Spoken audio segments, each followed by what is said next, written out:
Doing great. Excellent. Straight chilling, man. Tip top, man. We just doing our intro with Joe here, man. My first time meeting him. Real cool brother. So we haven't really we're just getting logged on, man. Working out we haven't really started yet. So you're right on time. Excellent. Okay, cool. How's everybody feeling? Joe, how you doing? Thank you for having me, bro, in the hospitality, bros, Sam and Tark. Absolutely. I'm for the ride, man. That's what's up. Welcome. So listen, man, we just wanted to kick this off, man. Joe, again, thank you for joining us, man. We really just wanted to have a brief conversation with you. Tark's told us quite a bit about you, man, and has always sung your praises just as we gone through some planning and some changes with the hospitality industry. So really appreciate your time this evening, man. Yeah, I guess to get things going, man, we just really just want to have an organic conversation. I kind of hit the internet and went down the rabbit hole a little bit last night. So I read some articles about you. Nice write-ups, man. I'm actually on your Instagram page right now. Don't look at that, man. That's no. I don't post, man. Like to me, like Instagram to me is about people who live an exorbitant lifestyle. I live as fucking a poor black dude. Like no one will see this shit. You know what I'm saying? Like let's be real. I feel like I don't go on boats. You know what I'm saying? I don't fucking have yachts. Like what do you want to see on that shit? It's me and my family. That's it. It's me and family. That's it. The truth. Look at it, man, and you can see. That's it. That's all I it like is, to see this, man. You ain't gotta own no boat to be on Instagram, bruh. Yeah, but for all the likes, for me, it's like I've been blessed with an opportunity to see a lot of good food and have opportunity to work with a lot of people who have skills and talent. You know what I'm saying? So like I've been in a lot of really good places because of what people think I do is as my talent. You know what I'm saying? So for me, that's the blessing of all of this, you know? Which is kind of really, really cool. So let's start there, Joe. So you know what I'm saying? All right. So what is it that you do? You know what I'm saying? I know I used to work with you at St. Leo. You know what I'm saying? You're a bartender there, but you definitely made some big moves since then. You know what I'm saying? So what is it that you're officially doing right now? What's your official title? So my official title is the Beverage Director / Bar Manager of St. Leo and St. Leo Lounge. We opened St. Leo on June 30th, 2016. We opened the St. Leo Lounge about 2 years after that. So it'll be about March of 2018. We opened that place up. So yeah, that's how I got into hardcore restaurant industry type stuff. Why you say hardcore? So where were you before St. Leo? And what was what was the difference? I was at a place called Proud Larry's in Oxford, Mississippi, which is very much not not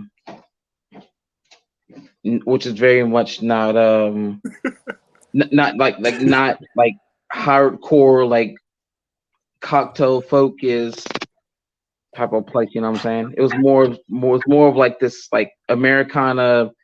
You come there, get a burger, you watch a show type thing. You know what I'm saying?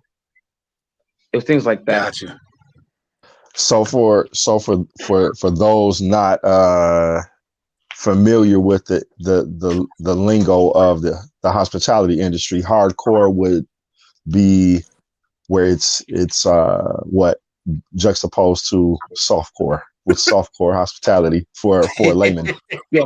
So like to make it in layman's terms, softcore would be you will work at Proud Larry's maybe twice a week. That's the joint. Like you work there like on the weekend. Like okay, you had enough money to work there twice a week type place.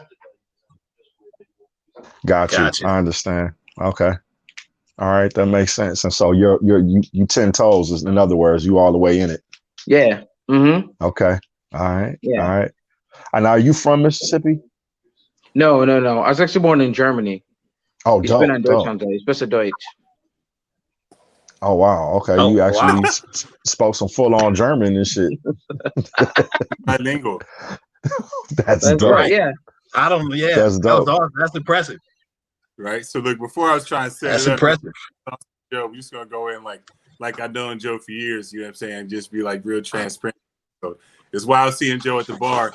He catch a cat that's from Germany, you know what I'm saying, somewhere in Eastern Europe, and just start talking, you know what I'm saying, about what's your favorite city? Oh, I love Belgium, you know what I'm saying? Actually, blah, blah, blah, blah. And Joe would go in and start talking about spots, you know what I'm saying, and just wild to watch the people around him. Like this nigga know German. Right. I was just about to say, like, I feel like we got the secret weapon of the Inglorious Bastards on deck right now. You know what I'm saying? Like they would never see Joe coming. You feel me? That's dope. Man, it's wild because like I'm like once again, like I've been blessed because of what goes on in my life. You know what I'm saying? Like my dad was gifted, my grandfather was gifted, you know what I'm saying? So like they helped me be gifted in whatever I do, which is dealing with people, right? Like all that we've done for our entire lives deal with people. Some do it better than others. And for me, it was just because of like bartending, you know what I'm saying? That was like my avenue and like my outlet for things. My grandfather was one of the first Black Marines in World War II. Dope. You know what I'm saying? Like, yeah, Wow, like look him up. My former Marine, Smithsonian American History Museum. Look him up. Joe Stinchcomb. He's there in writing, in print, in stone. He there. You know what I'm saying? So like from learning from that person, when he was like, man, when I was 8 years old, my dad got taken away because he was quote unquote crazy. Mm. You know what I'm saying? He had to raise 4 of the kids, and one of which was my grandmother, my great aunt Hazel. Mm. I got an Aunt Hazel too. I love her. Yeah, and Aunt That's Hazel dope. was 90. So my grandfather he passed away at 91 in 2016. Wow. That's a good His life. Wow. Yeah, That's a full man, 91 in 2016. Man. He saw it That's a full all. life. Think about that, man. Right. Yeah. So the whole family was born in Germany? No, so just me, and then I'm one of 6. So I was born in Germany. Mm-hmm. Eldest 3 are from a different marriage, and then I was born in Germany. Aaron was born in Oklahoma. Solomon was born in California. Mm. That sounds like global domination was on Grandpa's mind. You know what I mean? Like he was plotting to strategically take over regions genetically. You know what I mean? I fuck with Grandpa already. You know what I'm saying? Grateful for that ancestor. It's not domination. We're trying to put seeds places that we need to. It's strategy. Yes. It's chess, Okay. not checkers. Targeted. Overstood. Dope. Targeted. So how did you get into bartending, bro? So I graduated or from just hospitality in general. You know, I was so my mom is a nurse, so hospitality to me is second nature. You know what I'm saying? Like to be a nurse is almost to be more hospitable than to be your best friend and your loved one. You know what I'm saying? Like you see a nurse more than you see your loved ones when it comes to being in a hospital. Right. And so absolutely.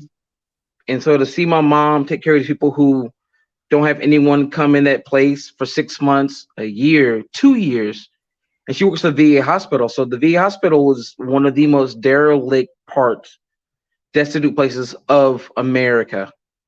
With a veteran, if a quote veteran, once you leave active duty, you aren't taken care of at all.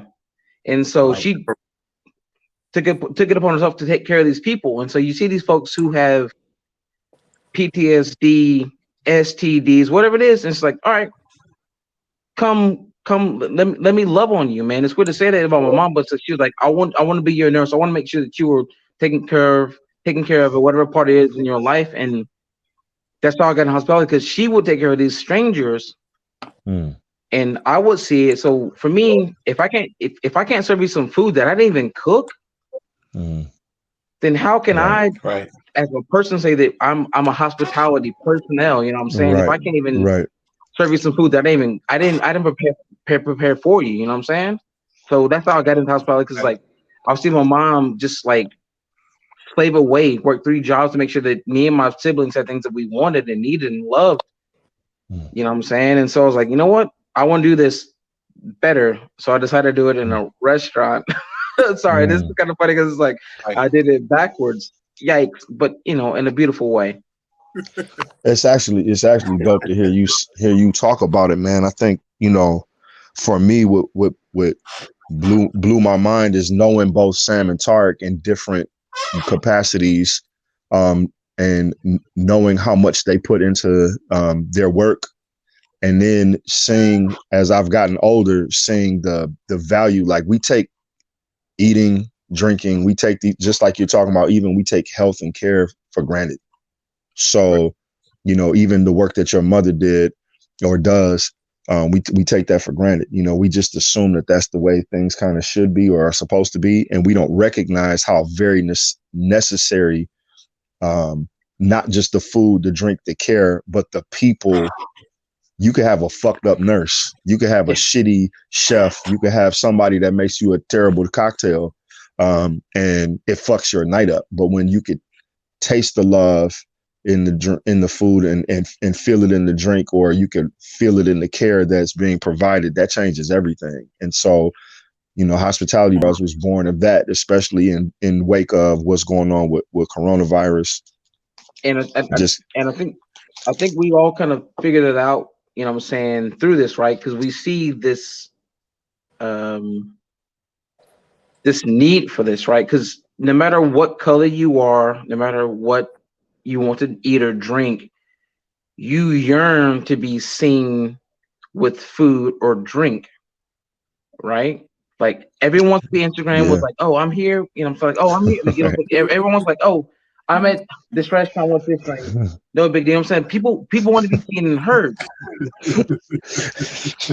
Right? Wait, Joe, do that one more time. How do they do it at Instagram? You know, kind of like, right? Am I wrong though? You know, oh my God. Yo, laughing is true, right? No, it is. I see it all the time. Yeah, for sure. The reason why you laughing is we that made me feel like I was right there. You know, that whole look, that made me feel like I was right there in the moment watching it. Dog. You see it, for sure. Yeah, man. That's the wild thing, is like, we see these things and we feel them in as Black folks, right? So we automatically know that if that food's on that plate, we can guarantee there's at least 1.5 Black people in that kitchen. Right. Anywhere you go, right? 1.5. Anywhere. What's the Mexicans? That's why I said 1.5. Right. We give the half to some people of color. Like, it's gonna be one Black person and someone who is, you know, Hispanic, Haitian, whatever it is. It's gonna be someone like that. It's like, oh, you don't look like me, but shit, we in the same boat, guys. We in the same boat. Yep. You know what I'm saying? Yep. That's true. Yeah. That's interesting. And the crazy thing is, like, my children, if we go somewhere, we always can look at a plate and we could tell, like, yeah, brother made this. Man, you know what I'm saying? That's the smell it. You can smell it when you walk in the door. Like, yeah, a brother made it. Even if it's like, you know, you go to an Asian cuisine spot or whatever, you like, yep, a brother threw down. You know what I'm saying? You just know it. You just know that shit. And it's an unspoken, like, the head nod, the whole shit. If you catch a glimpse into the kitchen, or, you know what I'm saying? It's the head nod, like, yeah, right on. Man, you know what I'm saying? Like, this shit, like, it smell like old grandma. And you're like, old grandma, or that's old grandma. Old grandma, you're like, it's old grandma. You look like, oh shit, it's old grandma. She was like, that one. I was like, no, old grandma right there. You know some old grandma. You're like, damn, you so cooking her, you 102. It's like, so Joe, is it safe to say that we got this, like, the secret ingredient for everything with that love? You know what I mean? Like, I see, like, man, people. You need. Thing is, for anything you ever make in your life, it needs to go through wear and tear, right? It needs to go hardship, right? Like, even love for your wives, significant others, wear and tear makes it better, right? So if you're gonna say, wait a minute, because everything is good when it's great, But when it gets to the nitty gritty, it's like, oh, rent seems kind of low right now. And, what I'm saying? You're an artist. Can you work at Subway? And it's like, no. And you're like, you know what? You're right.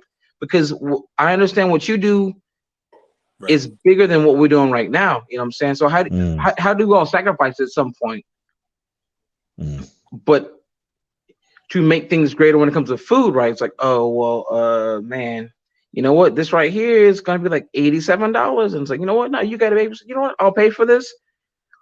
What we have going on is going to be greater from whoever it is. What's going on? So for me personally, I think that all of us are on a greater path for things. You know what I'm saying? Because I think 2020 was obviously it was a terrible year. I don't say that. 2020 it was challenging. It was a teaching year. It was challenging, yes, for sure. It was a teaching year. A lot of lessons. And I think what it taught us was how can people like us, and the four of us are now talking, how can we pivot? How can we adapt? Right. And as we know, as for Black folk, we can adapt aptly, instantly, and for whatever makes sense. Right. But the biggest thing is, how can we capitalize on it? This is a capitalist economy. Right. So how can we capitalize on this? That's the bigger thing. For sure. Not how can we adapt, but how can we capitalize on it? Yeah, it's interesting. I mean, even internally, that has been kind of a conversation that the adaptation obviously is second nature for us, but knowing, understanding, and then acting on worth and value is a whole different thing for us. And so working with Tarek and Sam has been more than eye-opening. And I mean, the hope from the beginning of the journey has been transformative for me. And just recently, like within the last month, conversations that we've had as far as business models and how to adapt in this post-COVID economy have really been like, I don't see it, but all right, let's roll. And a lot of that comes from that conditioning I think you're touching on, which is like we're used to the adaptation.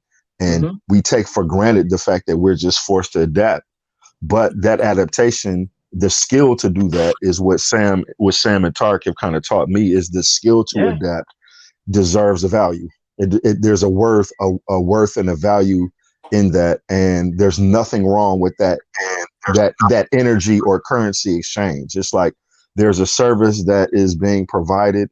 You touched on it with your mother. You touched on it with really all the people in your family, the ancestors, that your grandfather. There was a service there, even in his duty in war. Like he was fighting for a cause, but there was another cause that was being fought for that ultimately opened doors and changed lives for us. And so there's duality, I think, in what's going on. There's a spiritual, there's a basic face surface mission of like people need to eat, people need to drink, people need to be cared for or have a good time. And then there's the care and the love that goes into that. And there should be fair exchange in that. And so that adaptation and adaptability and recognizing the value in it has been, as Sam says, informative. It's been a lot of information and learning. And I'm grateful for all of these lessons this year. You know what I mean? It's taught me a lot. Taught me a lot. So that's some dope shit, man. I hear. I just say all of that. I say all of that to say that in your work, I see something beyond just cocktails. Something beyond, food and drink. Thank you. There's something way deeper. There's an art that is spiritual in it. So I recognize that and salute for you. Salute to you for that. Talk a little bit about that. Man. And you, Joe. As we're talking about. Yeah, that's what I want you to talk about. Yeah, I want to, and then also, Joe, if you can frame it, I don't know if that's so. When you started at St. Leo, talk a little bit about your start at St. Leo, all the way up to 2019 James Beard Award semifinalist, outstanding bar program, right? Two-time James that Beard. process. Come on now, put some respect on it now. We got Two-time. one for Tark and one for me now. Respect. Put some respect on it. Two There times. we go. There we go. And then I don't know if that also captures that story about the Black History Month and the cocktails and the menu that was rolled out and the backlash that you got. If you could just talk a little bit about that. So it's wild because it's almost been 3 years now. Right. Since 2018, right? Which, to say out loud, is kind of crazy. 3 years ago was 2018. But for me, yeah, right?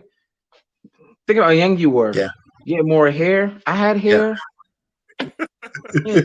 My beard wasn't gray. Fuck. You know what I'm saying?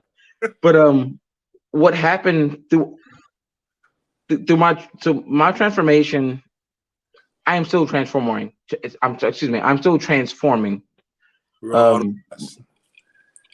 Yeah. So 2018 to me was like the biggest, almost like the big cocoon for me because of what I wanted to do and was able to do. Through what people thought I did was good work, which I think is still good work. I made a cocktail menu about Black History Month. It wasn't something that was pretty. It was dark. It was heavy. It was Black history, man. Like, Black history isn't Martin Luther King marching on Selma. It's real. You know what I'm saying? Like, it isn't, you know, sunshine and rainbows. It's about fucking Black people dying and then whitewashing shit. Right. That's the truth. It ain't about Black folks smiling in the cotton fields. Yep, exactly. Depending on who you ask. Depend on who you ask. I mean, y'all niggas look happy to me. You can't. Yeah.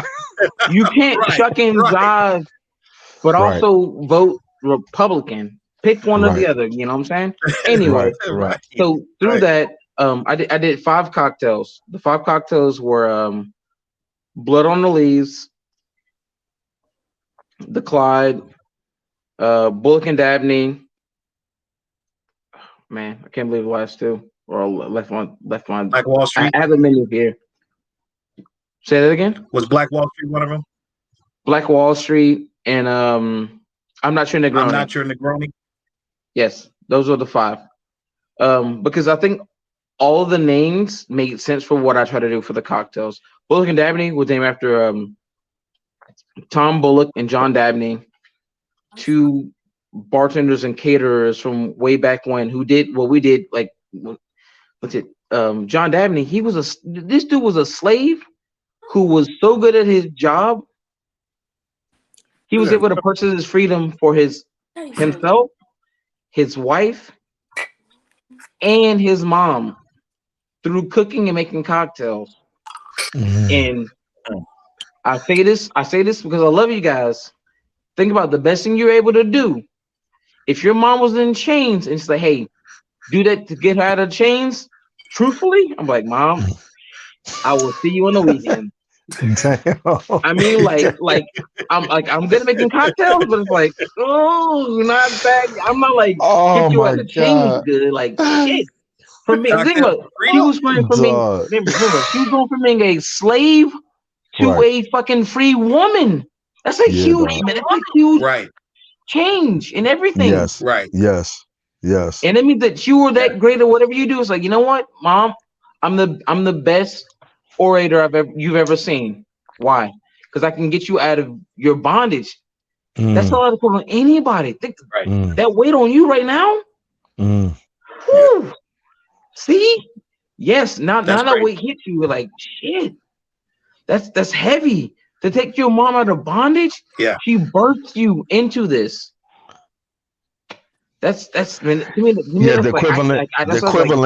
equivalent today. The only thing we can think of is, those stories where a parent is incarcerated and someone puts themselves through college and law school only to argue their father's case or their mother's case and get them out of jail. Yeah, I mean, right. That's anything. I mean, even that. even that's the best case, because even then, the person who the father or mother was the wrongdoer. But even now, think about it, man. Like, right. your mother or father just was born into this. Yeah, They didn't do bore shit. you. Didn't do shit. Yeah. Exactly. But after that, man, they But just made you. He's exists. like, hey, you know what, mom? I'm so good at what I do. You Yeah, I'm gonna get raised you up me, out this. That's and I'm dope. taking you out of poverty and slavery. Oh my God. What? Mm, Merry Christmas to Yeah. you. That's huge. Shit. mm. Talk about Yeah. a Christmas gift. Shit, hey mom, what'd you give me? After slavery? What the fuck you say to me? Man, think about that for a Christmas gift, man. That's the dopest Christmas gift ever. That is dope as hell. That's dope Yeah. as hell. That's Yeah, dope. yeah, man. So like, to me, like, even thinking about that, like, What was in conceptually, you know what I'm saying? Like, what was in that drink? Like what captures that in flavor? Like one thing in talking with Sam and Tarek about their menus is, learning how things play on the palate and how they present themselves and what that represents for them on an artistic level. This is for Sam, the kitchen is his canvas, and for Tarek, he has his glasses and his shakers, and there's an art to that. So what were you painting with the flavors in that particular drink?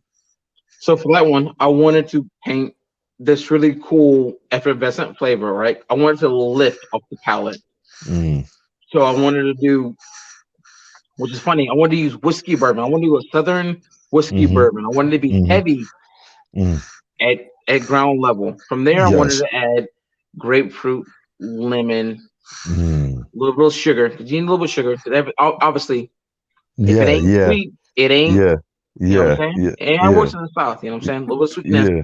And from there, I want to change it up. I want to take that flavor and kind of Mm, twist it a little bit. mm, Up in the coop, never serve down. Never serve this cocktail down, because it's it's an expression of gratitude. So I I don't want know to what that put means. it I don't on know what that ground means. level. Mm. Back up. I don't know what that means. Never served down. Tell me that, please. So down is into a rocks glass, right? So Ah, Stenmore is up. yes, Down would be like a wine glass, yes, a champagne flute. Thing that's up y- that you have to y- grab by the hilt, yes, so to yes. speak. Understood. Okay. Yeah. So, but ground once it down, I mean like any other glass, like a rocks Yeah. glass. Yes, sir. Yeah, A anything like what is that. it called? A Water tumbler glass. or some shit like that.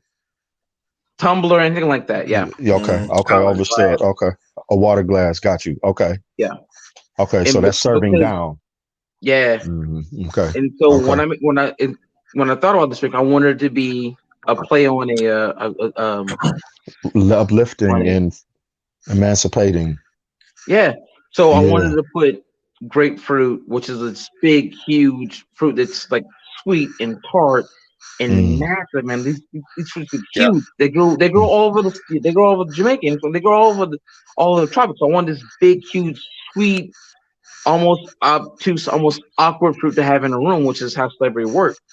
Cut them in mm, half, put that juice in a Mm. glass. You know what I'm saying? I wanted to use gin because gin was gin is the gin is the what's the name of it? I'm looking up the colonizers form of payment, right? Gin mm, gin was what they used because Colors. vodka was not flavorful enough. So they mm, saw Africa, got flavor mm. from there, made gin. So I wanted to use gin. So when these grapefruit gin, a little bit of lemon, and from there I was like, wait a minute, how can I make this my own? So absinthe. So absinthe is going to be this wormwood infused anise type flavor in the cocktail. I wanted those to be the main flavors in the cocktail. So I Mm. wanted to be up because I wanted those flavors to come out because I wanted it to be really cool, flavorful, almost offensive when you spray it in there. You know what I'm saying? Type flavor. And Tark to tell you this cocktail Mm. you tried it was like, yo, it was good. Good. Stout. It's good. Mm. All right. And Wait. those like, I have a sidebar. Are we recording this? Yeah. yeah, hope so. Yes, we are. This is fucking brilliant. Dog, Yeah. you're brilliant. All right. Sorry. Please continue. And said I was blessed enough to have a platform to do this. So I did I did these cocktails, and for me, it was just about how I see blackness in 2018 and the past, right? Nothing ever future wise, because to me, the future, I can't say how future black looks. You know what I'm saying? Because future black doesn't look the same as past black. It never will look the same. Yeah. And so this is past black Right. and present, never future, because future black is going to be opulent and decadent. So for me to make cocktails like, oh, this future black, that's disrespectful to how I perceive my family. You know what I'm saying? Type thing. So I want to take things from what I've seen behind me and from what has been sacrificed for me to get to where I am to make things better for me in the present. Boom. You know what I'm saying? Like bringing the knowledge, you know what I'm saying? Like Black Wall Street. How many people, you know what I'm saying, didn't know about Black Wall Street until that cocktail? You know what I mean? So you drop the cocktail on them, and then they're like, oh, what is this? What's Black Wall Street? That doesn't even make any sense. You're like, actually, you know what I'm saying? Yeah, right. Yeah. Oklahoma. Let's talk about that. And so one of the biggest things is Black Wall Street. Black Wall Street was funny because so my mother was born and raised in Oklahoma City, Oklahoma. So Black Wall Street is in Tulsa, which is about 2.5 hours away. But for me growing up, Black Wall Street was part of my life because it's in Oklahoma and it's an atrocity that America has suffered. Not just black folks, but America, because of what happened. It's only one of 2 times that America's ever really bombed itself. Bombed itself, and it was Black Wall Street number 1. And Philly move, right? There you go. Yep, exactly. Mm-hmm. So to think about why would you want to bomb your own people? And so for me, if I could teach this once again, if I can teach what happens in the past, I don't want to happen for anyone else anywhere else. You know what I'm saying? So I did these cocktails. Also, I love history, and I want people to learn, because I think a cocktail should be more than just how it tastes. It should put you in a moment in time, but also make you want to understand more about how it works. That's it. The flavors, history, all of it comes together. You know what I'm saying? Because if I can get you to drink a Last Word, which is from Detroit, that's easy. I didn't make that. But if I can make a cocktail called Black Wall Street from Tulsa, or from Detroit, or from Durham, that also have Black Wall Streets there, and you understand why one that failed, we all failed, that changes all the dynamics of how flavors work and how all of this works for all of us. Right. It's interesting listening to you as you're talking. I'm thinking about what Tarek and Sam do. I'm thinking about what you're doing, the work that you're doing, and y'all like the people in Doctor Strange and shit. Like, we don't know that there's this war being fought right in front of our faces and shit to protect these realms or whatever, right? And so y'all are literally educating and changing dynamics when people are most vulnerable and most open to hear it is when you're enjoying food and drink. You know what I mean? This isn't a debate. You know what I mean? This same conversation at a debate or on a college campus or at work or across even a phone call or an email. You know, this doesn't play the same way. It doesn't play out the same way. But at the restaurant, at the bar, when the chef is prepared a dish and explains the history behind it, and you fucking love it. You love the drink. You love the cocktail. Everything, it's the same kind of work that comedians in a sense do, where you get on stage, people come ready to laugh.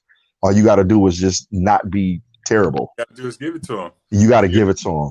And then you can sneak whatever you want up in there. You know what I'm saying? This shit is. They come in there for it. You know what I'm saying? It's all about, and like say, it's about that love. You know what I'm saying? It's about that love of service. You know what I'm saying? That love of giving back. You know what I'm saying? That love of somebody coming knowing what they want to drink, not knowing what they want to eat. You know what I'm saying? You talk to them a little bit about their day, what they know, what flavors they like. They like spicy, they like salty, you know what I'm saying? Like vinegar, they like weird shit, you know what I'm saying?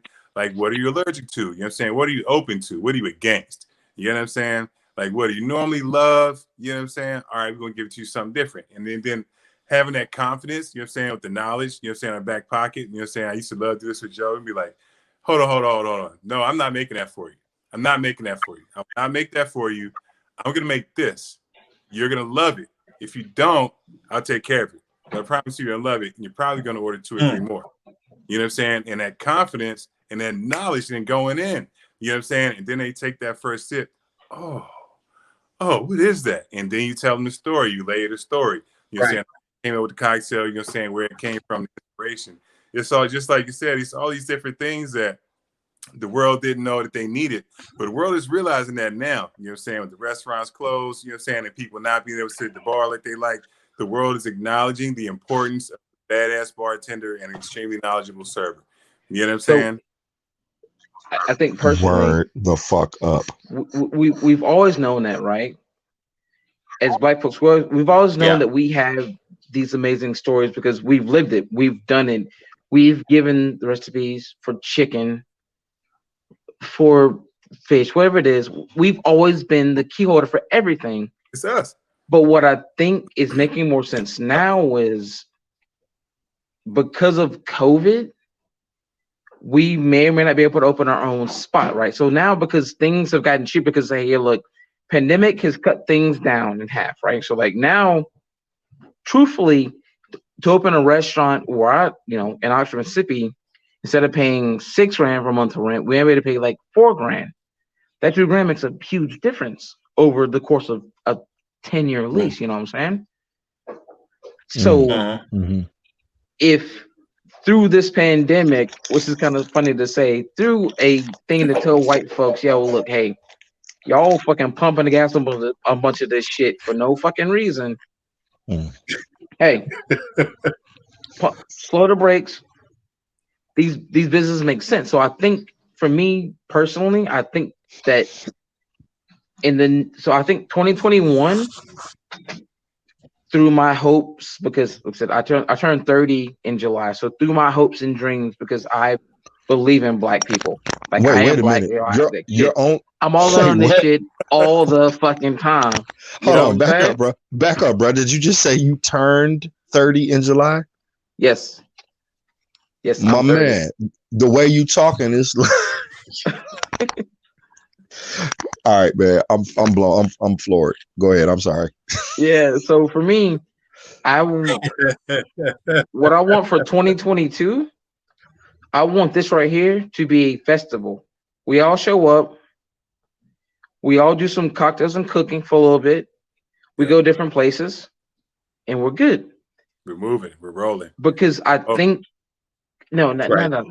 I know words mean a lot. So what's going to manifest is through this, we're able to take this and make it something that's tangible. Because I think after 2021, early 2022 for most things, right? Like just like realistically, you know what I'm saying?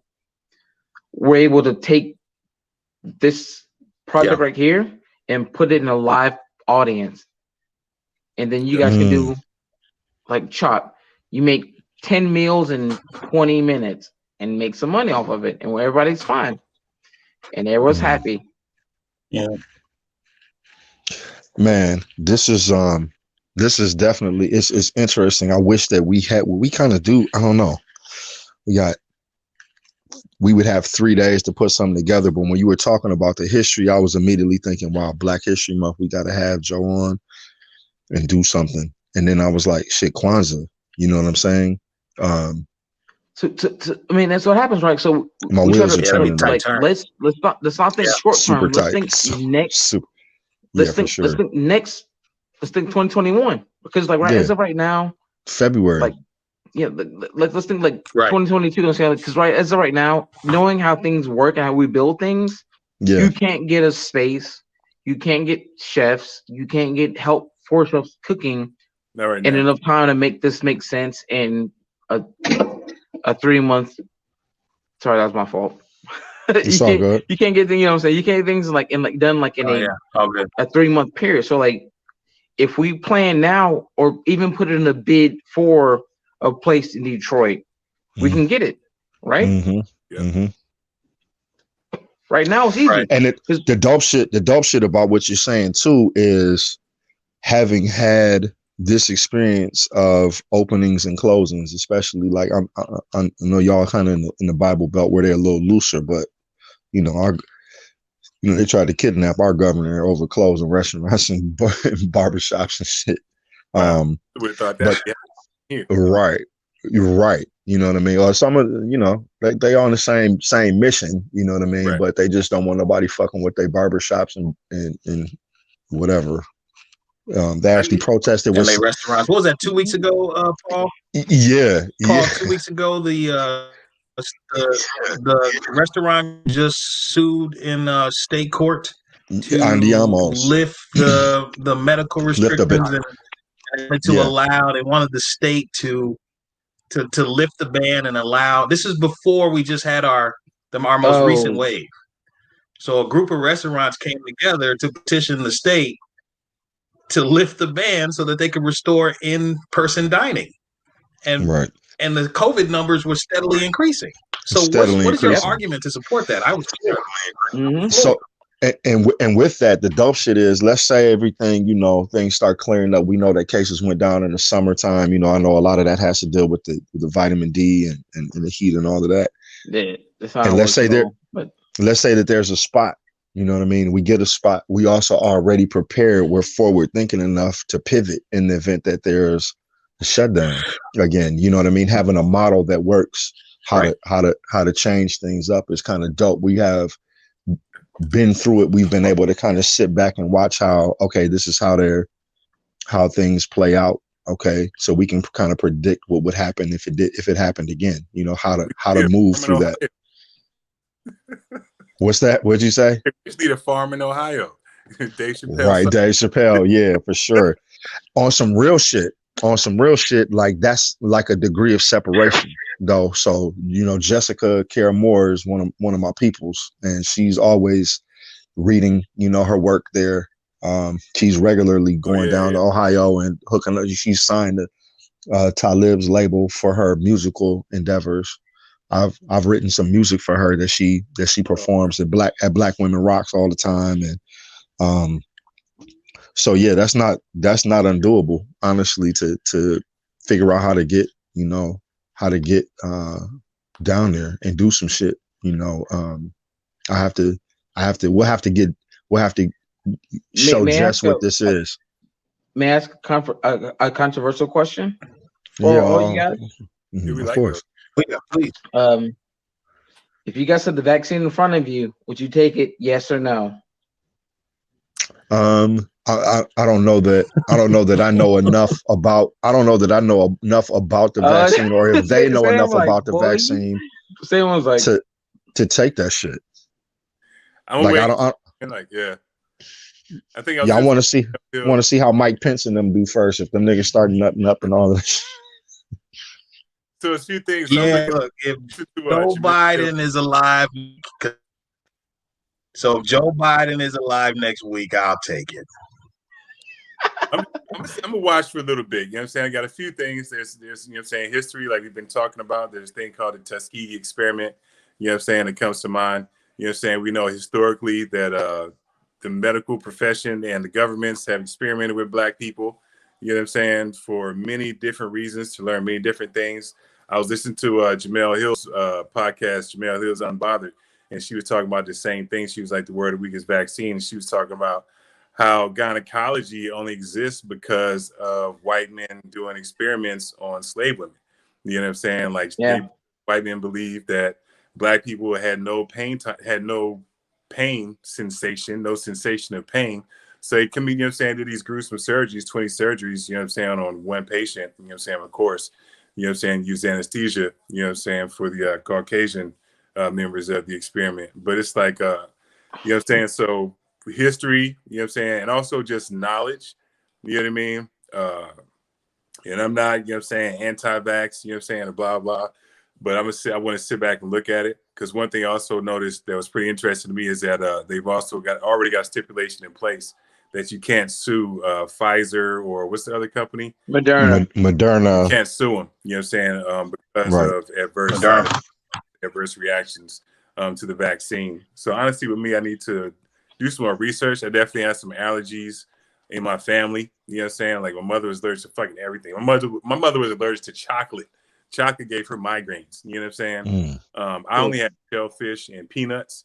You know what I'm saying? But it's definitely like an allergy thing. So you only got shellfish and peanuts. Oh, you got the worst, cuz. No, I'm good. I don't need all the nuts. What you mean? That's the worst.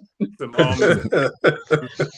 Yeah, I mean, I can eat fish. The crazy thing is, the only time I really felt about it, I was watching Anthony Bourdain, and he was in French Polynesia, and he was eating coconut crabs. I fucking love coconuts, coconut water, coconut jelly, and these big ass crabs, yo. And all they ate was coconuts, and they had these huge, like fat, deposits in the back of coconut oil in the meat. And when Anthony Bourdain like pulled that joint off the fryer, he broke it open, he put it in his mouth. He's like, "Oh," I was like, "Damn, I want that coconut crab." You can't have it.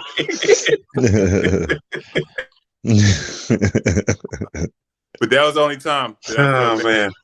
fish allergy. You know what I mean? So I'm gonna sit back and I want to learn a bit, you know what I'm saying, before I dive in. It's like when you see a big pool of water, you know what I'm saying, you can be like, I want to learn a bit too. But that joint's only 3 feet deep, and I'm gonna crack my skull, you know what I'm saying, when I get in there. So I'm gonna do a little bit. Throw a rock, maybe just stick a stick down in there and see how deep it is first. Right. Once again, I was just curious because, you know, once again, I ain't got it. I was just curious, like how, you know, how we think about it, because this is the biggest part of it, right? Because this is what spurned Joe Biden to win the election, right? Was black folks thinking, wait a minute, Trump is clearly wrong, but how do you energize people to do things other than what you've seen for the past 4 years? And one of which is a vaccine, right? So this vaccine could help medicate and, you know, get rid of a lot of things that we happened in 2020. 2020 was killed because of killed because of a disease that we could have we did see coming, that wasn't taken care of before it got here and didn't act on. So it's about the foresight, you know what I'm saying? Like Americans, you know what I'm saying? I think we were subject to our American egos. You know what I mean? Even me, when I first started hearing about outbreaks in Wuhan, I was like, ooh, that's going on over there. Like, that won't come over here. Like, man, a great example. I was when I first heard about Corona, I was in the kitchen at French Laundry. So I did this fellowship through Samba Fellowship, and I was in the kitchen cutting fucking cutting vegetables with her name was Han. She got here from South Korea at 8 years old.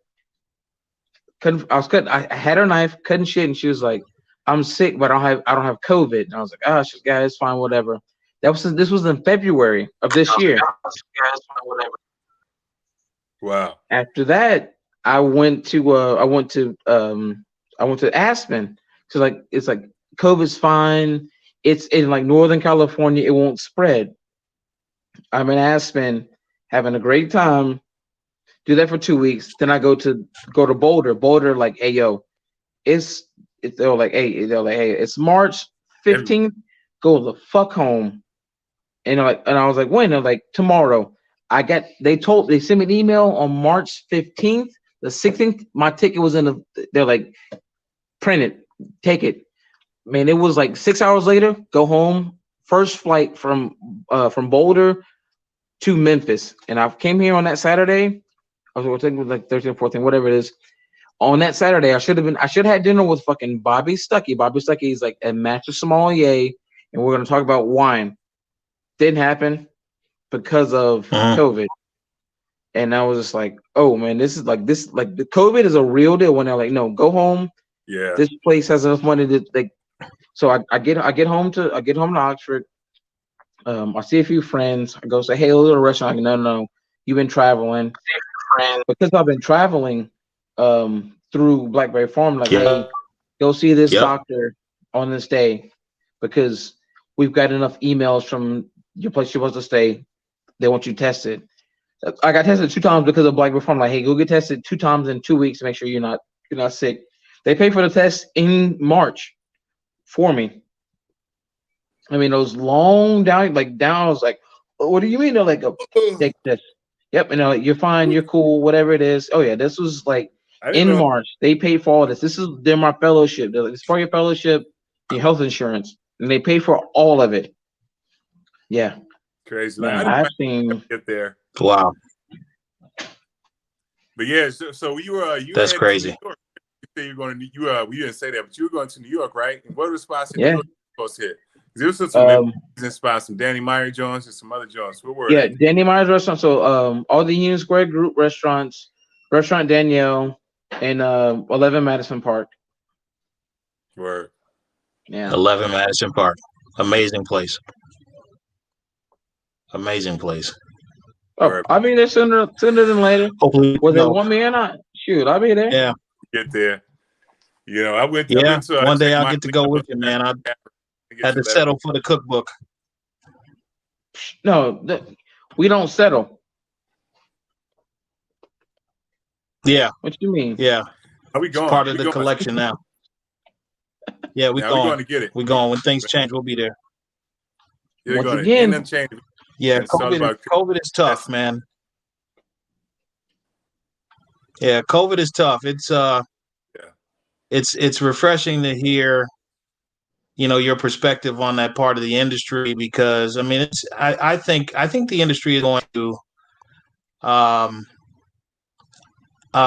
hate to use the term, with it, we were talking about this in one of our shows today, and I hate the term where, like sort of like the back being against the wood. I think the industry, the hospital in general, we are now faced with a way to sort of adjust our whole approach to the business landscape. The entire thing needs to change. And then there's almost like a cleansing going on too, because there was a lot of noise that was happening in the hospitality industry. There were a lot of places that were popping up like like gangbusters. Some of them might, perhaps maybe should not have opened within the time frame that they did.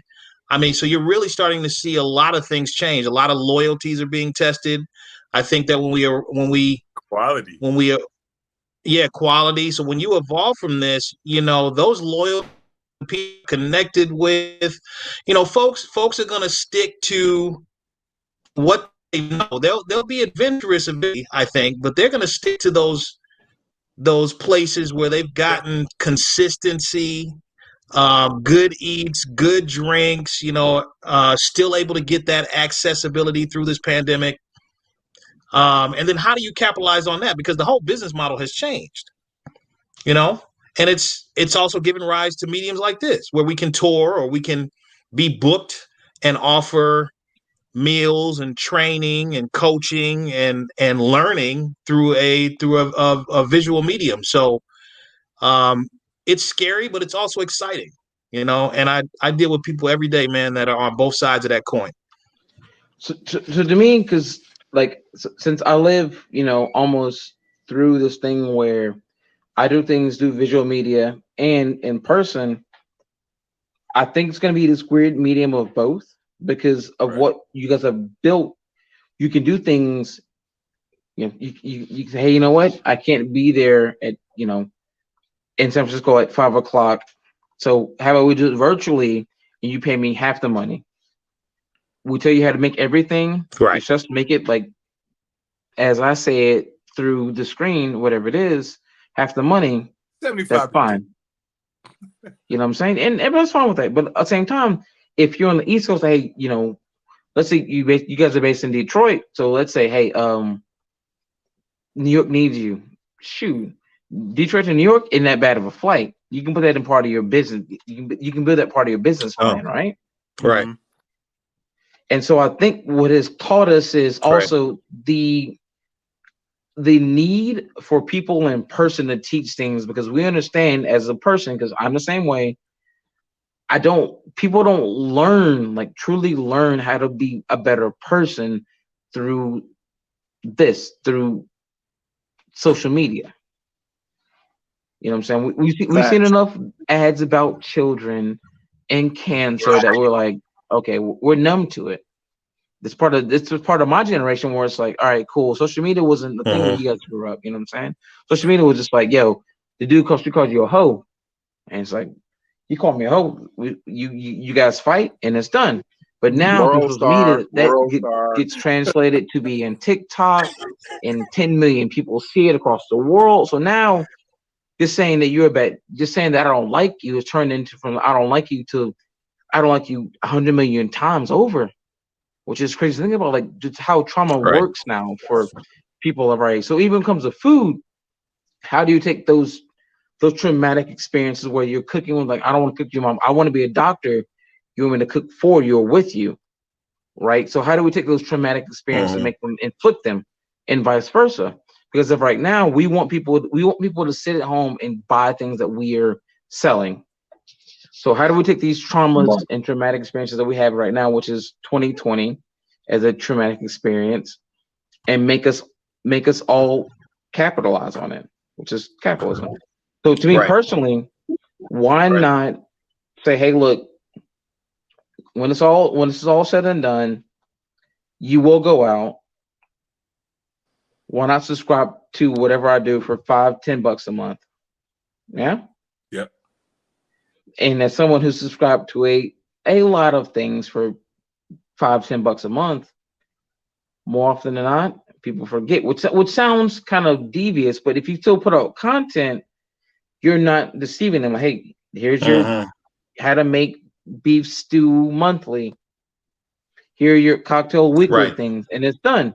$5 a month, and it's like, oh, you know what? I still get content that I actually may or may not use, but it's still here. You know what I'm saying? So how do we capitalize? Not how do we pivot, but now it's like, how do we capitalize off of these things? So the 10,000 hour 10,000 hour rule, you know what I'm saying? So I was thinking about that, you know what I'm saying? I know I follow John Henry. Outliers. John Henry on Instagram, you know what I'm saying? He had a show on Vice channel for a little bit. It's called Hustle. And it was about just, he started his company. He was in his 20s. He was a doorman in New York. He started a company. His first company was a dry cleaning company where he's pretty much a middleman. He didn't even have a dry cleaner, you know what I'm saying? He pretty much established a relationship with movie sets. His first gig was a Wolf of Wall Street. So he washed all the clothes on the Wolf of Wall Street. And so Cat had a big duffel bags, and he's hustling. He's slapping them on his train, you know what I'm saying, going to a spot in New York that he found that does bulk laundry, you know what I'm saying, and then shooting and schlepping it back, you know what I'm saying, and making money off it. So he's doing this, getting his hustle on. So he did this for years, you know, or for more, a little bit more, sold a company, you know what I'm saying, some other cats. He's doing real estate, but he's teaching people how to take their businesses to the next level, you know what I'm saying? And it's really about just, you know what I'm saying? So I was watching something that he said on Instagram. He was quoting the Forbes Cat 10,000 hour rule. You know what I'm saying? 10,000 hours in any field, you know what I'm saying? You got the expertise, you know what I'm saying, to teach it, you know what I'm saying, to push it, to drive this thing. And I looked and I heard, I was like, man, it's amazing. And I thought about it, I was like, hold on. And I calculated how many hours I've been working in the hospitality industry, you know what I'm saying? And I was like, I've done that two and a half times over already. You know what I mean? So it's about without question. We invested 1,000 hours in. Where is our worth? You know what I'm saying? Where is you know what I'm saying? Just our not so much social capital, but capital from experience. You know what I'm saying? Yeah. And so, you know what I'm saying, the experience that we have, experience that you gained at St. Leo, you know what I'm saying, the experience that I've gained, you know what I'm saying, throughout my field, the experience that you gained, all the things before that, from the telemarketing, you know what I'm saying, to the bill collections, you know what I'm saying, payments, up to St. Leo, to Bon Appetit and beyond. You know what I'm saying? Sam, you know what I'm saying, from the banking, you know what I'm saying, to the, you know what I'm saying, your culinary, you know what I'm saying, your company, catering company right now, Love Jones Bistro, the hospitality bros and beyond. You know what I'm saying? Like this is years. This is 50s, 60 years of transferable skills. You know what I'm saying? 50 or 60 years of experience, of expertise, of knowledge that we have, that we can share, that we can monetize, you know what I'm saying, has value. And it's all about us, you know what I'm saying, especially in this year, acknowledging our own.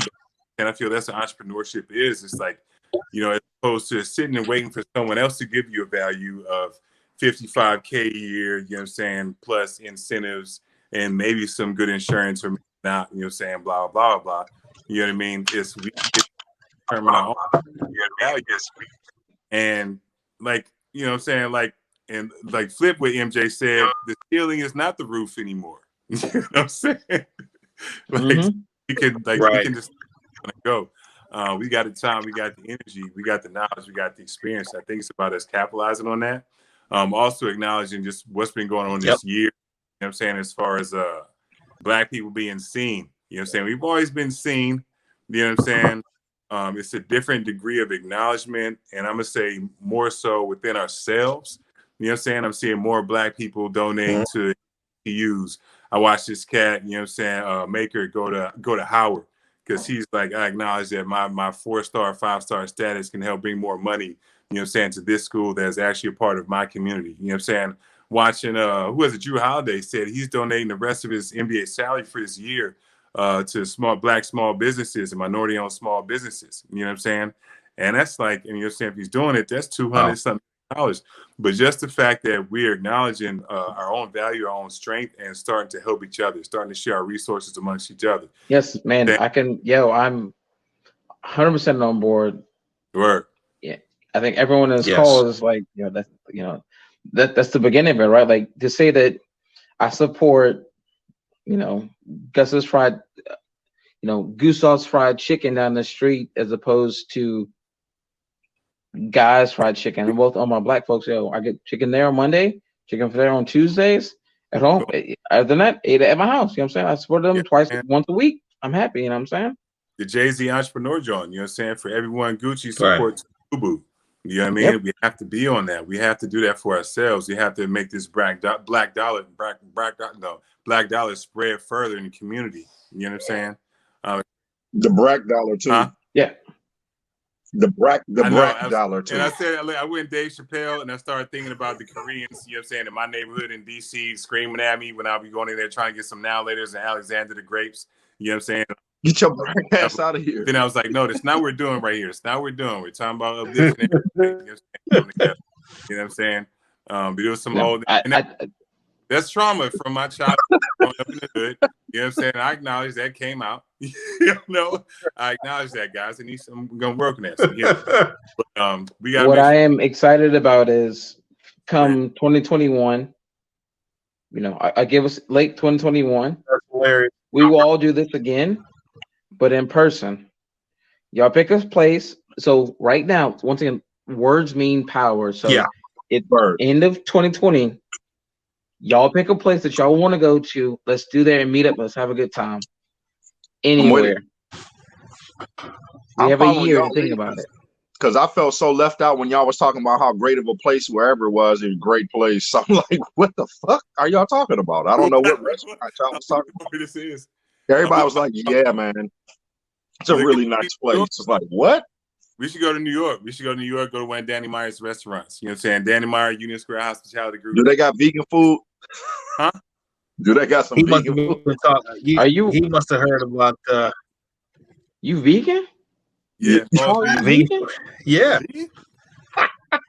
Are you vegan? Get him off the call. You vegan? I gotta be, man. I gotta be for health reasons.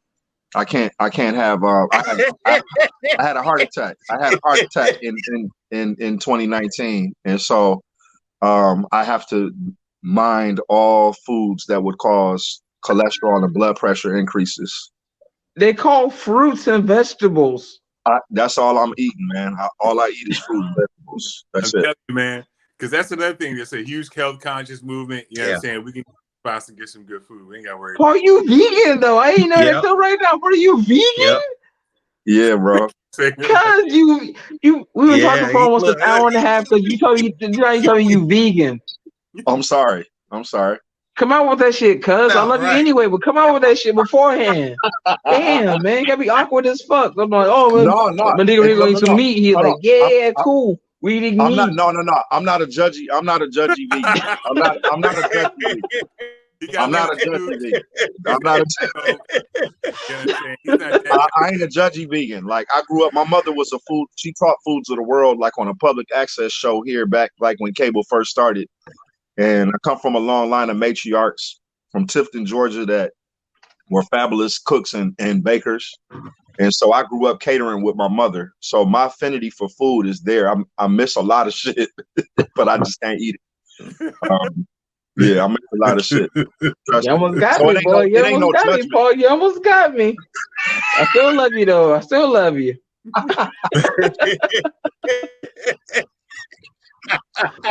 She's almost like, oh, I'm vegan. As I'm about to hang up, you tell me I this shit. slid We're that about to in hang there. up. How What I the see, fuck? like how I slid that in there, bro. Exactly. I was like, hold on, no. Bring it back up. Rewind this tape. You This get dude 20 said he second vegan. time out. 20 second time out. Oh, man, my shoulders because they hurt because I'm vegan. You carry fruits and vegetables. I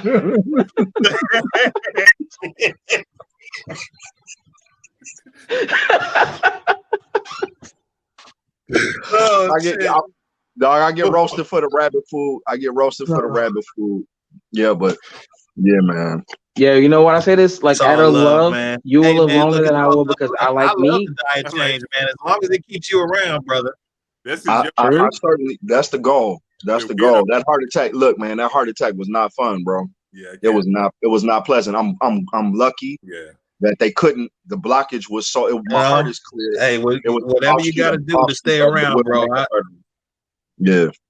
So they couldn't do it like a stent or anything. So I don't have like cuts or nothing on my chest or zipper as they call it. I'm good, but it was not pleasant. So, man, you know, I had to make some serious changes, but I ain't judging, man. I really be looking at some of y'all food like some of that shit be looking good as hell. Y'all remember that? I don't know. I know Tarek and Sam remember the episode of Different Strokes where Dudley ran away and he came over Arnold's crib and asked him to like read. He said, "What'd you have for dinner?" He was like, "We had steak and mashed potatoes." He was like, "Let me smell your breath." He was like, like I be looking at y'all like that, like y'all place be looking good and shit, man. I actually I haven't had pork since I was 13, and this past summer my neighbor was cooking ribs, and I swear I almost went and asked that nigga for a bone or two. I swear I was this close. I was this close. We was on the patio. Let me get a little bite. Let me get a bone or two, brother. For you know what I'm saying? Man, them bitches, that nigga had that girl going. That shit smelled great. I ain't gonna lie to you. All right. It's the last question I'm gonna ask you guys. You know, we've been talking for over an hour. Last one right here. Yeah. So y'all seen the previews for Coming to America 2. What do y'all think? I don't know. Why is it like he didn't know he had a child? I haven't seen the preview yet. Oh, okay. No spoiler alert. No spoiler alert. All right. That's what I mean. I'm like, all right. So who did you go home? No, go ahead. Go right ahead. It doesn't ruin it for me at all. So Joan of Arc in the club. You know what I'm saying? That's what I'm saying. They glossed over that. My name is Peaches, and I'm the best. I'm thinking he hit one of them. That's who is it? That's not your queen to be. Sorry. I think that it was him and right. It was. It definitely couldn't have been the trans sister. Yeah. The one that was like, "I want to eat you up and your friend too." You apart. Yeah, right. I want to tear you apart. Been here for a week. Ain't done nothing crazy, man. But I don't know. You know what I'm saying? Yeah, I don't know who it was. So I don't know. That wasn't the twist, but I'm excited for it, honestly. Like I'm just excited for anything black, you know, excellence. Like when you got all of those talented black folks in a film, like I'm looking forward to it. That's my my shit. I feel like it's too late. It's way too late for Coming to America. You know what I'm really? saying? Yeah, it's way too late, man. I mean, I feel like I'm gonna support it. I don't necessarily think it's too late. I'm excited about it. I'm gonna check out this trailer though. I'll send it to you, Sam. If you ain't found it, I'll send it. You found it? I feel like it's gonna be like Friday and next Friday. Oh, the after next and yeah. You know what I'm saying? Like we got Wesley Snipes and Tracy Morgan. You know what I'm saying? And you know what I'm saying? Shout out to those brothers. Respect to those brothers. I ain't dissing them at all. But we got Wesley Snipes and Tracy Morgan in Coming to America. When you think about Coming to America, you know what I'm saying? Like it ain't even. It's not even like. I don't know. I guess we got to be open to change. Michael Blackson is in that shit. That nigga gonna be funny as fuck. I can't get you with this shit. That shit, he gonna be funny as fuck. True. It's gonna be good. It's gonna be some gems. Okay. Else. I just hope. Listen, all right. Just gotta be motherfucker. I wonder. Right, look, my phone is at like 3%. I did it off my phone. So next time I do this, Please invite me again. Word. I'm gonna do it on my computer. It's gonna be better, absolutely. and I'm gonna record all of it, and we can splice it up. All right. Excellent. This right here looks like making a podcast. The way it Yeah, looks, man, absolutely. It looks mighty colorful. Looks mighty colorful. No doubt. Was that done on purpose? I don't know. Shoot. Hey, yo, shoot. Collaborations work? Hey, man. But, man, just know, Mr. Paul, Yes. Mr. Sam, Mr. David, I'm sorry, Mr. Tariq. Yeah. I love you all very much. Have a Merry you too, Christmas. brother. Have a Happy Holidays. Happy Yes, sir. Kwanzaa. Hanukkah, Yeah, whatever man. you guys And we'll be seeing you celebrate. soon. We'll be seeing more of you, Festivus. brother. Happy Festivus. Right. That's right, Festivus. Happy Festivus. Because it's Hey, festival y'all. for the rest of us, right? Right. Peace and love, y'all. Peace. Love you guys so much. Y'all take it easy, all Love right? you too, brother. All right, y'all. Peace. Next time, All right. we gotta wear shirts. I'm sending some too. Let me know. You send them? Yeah. We get it.